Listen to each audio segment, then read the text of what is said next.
सबसे बेस्ट जो टेम्परेचर है 28 to 30 है।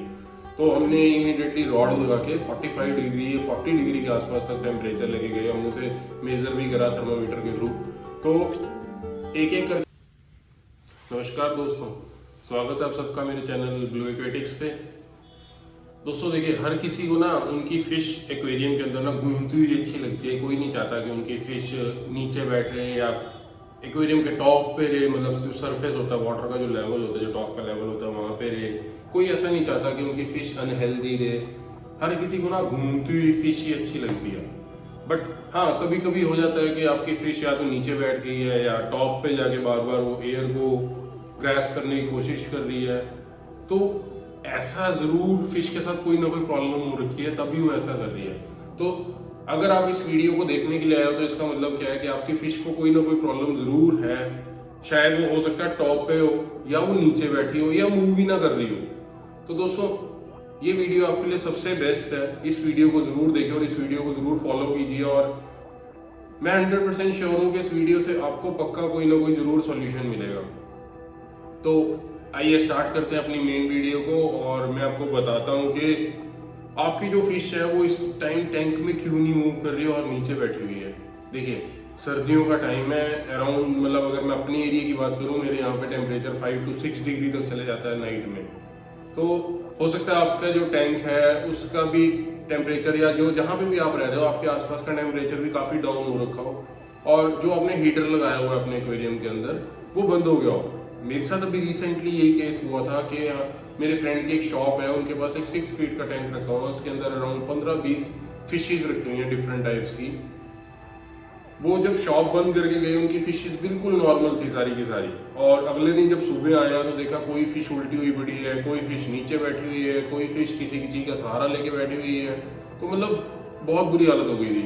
तो सडनली उनका मेरे को फ़ोन आया कि यार ऐसे ऐसे करके प्रॉब्लम हो गई है। मैंने उन्हें इमीडिएटली बोला कि आप सबसे पहले हीटर चेक करो, अपना हीटर चल रहा है कि नहीं चल रहा। वही हुआ कि उनके जो टैंक में हमने उस दिन 2 हीटर लगाए थे, एक उनमें से हीटर बंद हुआ था, और दूसरा जो 150 वॉट का हीटर था वो टैंक का वाटर उस लेवल का गर्म नहीं कर पा रहा था जो फिशेस को चाहिए। तो फिर हमने इमीडिएटली रॉड लगाई, रॉड के थ्रू वाटर को गर्म करा, और अराउंड 40 डिग्री तक हम लोग वाटर को लेके गए। 40 डिग्री आप इमेजिन कर सकते हो, 40 डिग्री तक फिशेज इजली टेम्परेचर को बियर कर लेती हैं इतना, क्योंकि गर्मियों में हमारे यहाँ नॉर्थ इंडिया में 45 डिग्री तक भी चला जाता है, तब भी फिशेज अच्छे से रहती हैं। तो 40 डिग्री कोई इशू नहीं है आज के टाइम में, मतलब फिशेज अपने आप को इजीली एडजस्ट कर लेती हैं। बट मैं रिकमेंड नहीं करता किसी को भी कि आप 40 डिग्री तक टेम्परेचर लेके जाओ। 28-30 सबसे बेस्ट टेम्परेचर है विंटर्स में अपनी आपकी फिशेज के लिए। सबसे बेस्ट जो टेम्परेचर है 28 to 30 है। तो हमने इमीडिएटली रॉड लगा के 45 डिग्री 40 डिग्री के आसपास तक टेम्परेचर लेके गए। हमने उसे मेजर भी करा थर्मामीटर के थ्रू। तो एक एक करके सारी की सारी फिशेज नॉर्मल होने लगी थी। सारी की सारी फिशेज एक एक करके बारी बारी से सारी की सारी ऊपर आने लगी, आराम से फिर वैसे ही घूमने फिरने लगी सारी की सारी फिशेज। तो सबसे पहला पॉइंट तो यही है दोस्तों कि आप अपने टैंक में जो हीटर आपने लगाया हुआ है उसे चेक कीजिए कि वो प्रॉपरली वर्क कर रहा है कि नहीं कर रहा है, कहीं आपके साथ कोई इशू तो। सेकेंड प्रॉब्लम क्या है कि ये भी बड़ी इंपॉर्टेंट प्रॉब्लम है कि आपने अपने घर में टैंक लगाया हुआ है, ठीक है, जो उसके अंदर फिल्टर लगा हुआ है ना वो इतनी क्लीनिंग नहीं कर पा रहा। अब क्लीनिंग नहीं हो रही है तो उस वजह से प्रॉब्लम क्या हो रही है कि आपके जो टैंक में एमोनिया है वो बढ़ता जा रहा है, या नाइट्राइट बढ़ता जा रहा है, या जो नाइट्रेट है उसके लेवल्स बढ़ते जा रहे हैं। ठीक है, फिशेज को हमेशा 0 लेवल का एमोनिया चाहिए होता है। तो हो सकता है जो आपने फिल्टर लगाया हुआ है अपने टैंक में वो प्रॉपरली वर्क ना कर रहा हो, और उस वजह से क्या है फिशेस ने पूप कर करके जो है एमोनिया ज़्यादा बढ़ा दिया है, और आपने टाइमली टैंक को क्लीन नहीं करा, जिस वजह से एमोनिया का लेवल सडनली बढ़ गया, और उस वजह से भी आपकी फिशेज हो सकता है ना मूव कर रही हो। फिशेज बिल्कुल भी टॉलरेट नहीं कर सकती एमोनिया को। तो कोशिश कीजिए जो आपने फिल्टर्स लगाए हुए हैं या जो भी आपकी प्रॉब्लम है एमोनिया से रिलेटेड, उसको जल्दी से जल्दी दूर कर लो, नहीं तो ये बहुत ही सीरियस प्रॉब्लम है। इवन इस प्रॉब्लम की वजह से कई बार फिशेज बाहर भी जंप कर जाती हैं एक्वेरियम के, मतलब वो बिल्कुल भी टॉलरेट नहीं कर सकती। थर्ड पॉइंट क्या है दोस्तों कि हो सकता है आपने अपने फिशेज को ओवर फीडिंग कर दी हो, कि आप नए नए हो या आपके पास एक्सपीरियंस है, किसी और बंदे ने आके आपने फीड डाल रखा था, किसी और बंदे ने भी आके फीड डाल दिया, तो उस वजह से भी ओवर फीडिंग हो सकती है। आप टैंक के आसपास नहीं थे, ऐसा काफ़ी केसेज में होता है कि जिनके घर में टोडलर्स होते हैं, मतलब छोटे छोटे बच्चे होते हैं, वो यही मोस्टली करते हैं कि आज मैं फीड डाल दूँ, मैं डाल दूँ, ऐसे करूँगा ऐसे करूँगा। हो सकता है उन्होंने फीड उठा के उन्होंने भी डाल दिया हो।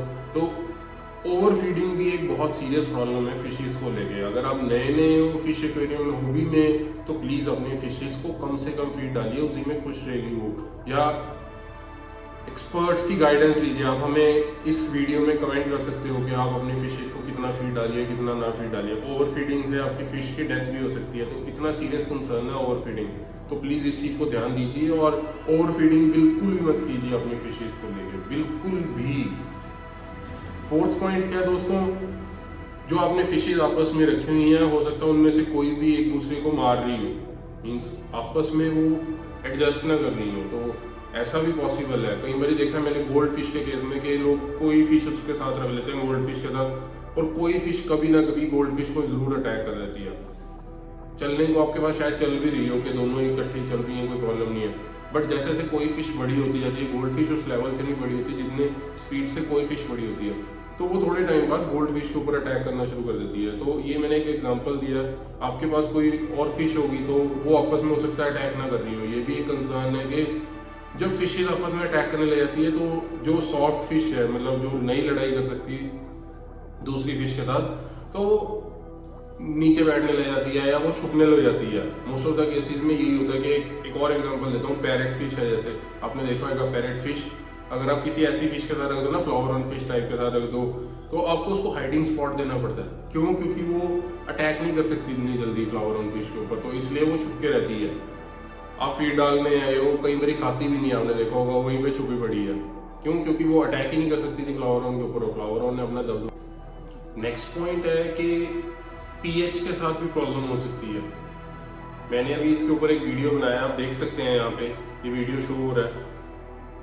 पीएच अगर वाटर का प्रॉपर नहीं है ना, तब भी आपकी फिश हो सकता है नीचे बैठी हुई। बहुत ही मेजर कंसर्न है, तो मैं ज़्यादा नहीं इस वीडियो में बताऊंगा। आप मेरी ये वीडियो देख सकते हो जो पीएच से रिलेटेड है, और आपकी फिश ज़रूर प्रॉपर हो जाएगी। एक और पॉइंट है कि हो सकता है आपकी फिश बीमार हो, ये भी एक बहुत बड़ा कंसर्न है कि हो सकता है कोई ना कोई ऐसा रीज़न होगा जिस वजह से आपकी फिश बीमार है, अदर देन वाटर प्रॉब्लम्स, कि आपकी फिश बीमार हो रखी है जिस वजह से कि आपकी फिश नीचे बैठी हुई है या वो मूव नहीं कर रही है।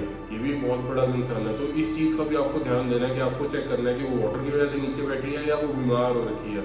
ऐसे काफ़ी सिम्टम्स होते हैं कि जिन वजह से वो प्रॉब्लम बीमार हो जाती है। ठीक है, हम इस वीडियो में ज़्यादा नहीं उसको डिस्कस करेंगे। ऑलरेडी मेरे चैनल पर बहुत सारी ऐसी वीडियोस अवेलेबल हैं कि कैसे आप जज कर सकते हैं कि आपकी फिश बीमार है, आप उनको देख सकते हो। दोस्तों नेक्स्ट पॉइंट है कि आपकी फ़िश की एज हो चुकी है कि लाइक अगर किसी फ़िश की एज है 10 ईयर्स, तो वो 10 ईयर्स के आसपास है, तो ये भी एक पॉइंट है कि ये भी एक कंसर्न है कि इस वजह से शायद वो नीचे बैठ रही हो। ठीक है, मैंने वीडियो में आपको ऑलरेडी बता चुका हूँ कि ये आपको जज करना है कि किन रीजंस की वजह से नीचे बैठी है। मैंने इसमें most of the reasons cover कर दिए हैं। तो ये भी एक है कि आपकी फ़िश की एज तो नहीं हो चुकी है। आप चेक कर सकते हो किसी भी फ़िश की एज ऑलरेडी, मतलब गूगल वगैरह करके आप बहुत इजीली चेक कर सकते हो, या अगर आपको नहीं आइडिया हो रहा तो आप इस वीडियो के कमेंट सेक्शन में कमेंट कर सकते हो, और मैं आपको बता दूंगा कि मैक्सिमम इस फिश टाइप की कितनी की एज होती है। उसके अकॉर्डिंग भी आप जज कर सकते हो कि इससे अगर इतनी एज हो चुकी है तो शायद उस वजह से भी नीचे बैठी हो। और लास्ट पॉइंट जो कि सबसे कॉमन पॉइंट है वो क्या है कि आपकी फ़िश की डेथ हो चुकी है जिस वजह से वो नीचे बैठी है और मूव नहीं कर रही है। ये भी एक पॉइंट है, एक कंसर्न है कि वो उसकी डेथ हो गई है और वो मूव नहीं कर रही। तो दोस्तों मैं उम्मीद करता हूँ आपको मेरा ये वीडियो पसंद आया होगा। ऐसे और वीडियोस देखने के लिए मेरे चैनल को ज़रूर सब्सक्राइब करें। थैंक यू दोस्तों, बाय बाय।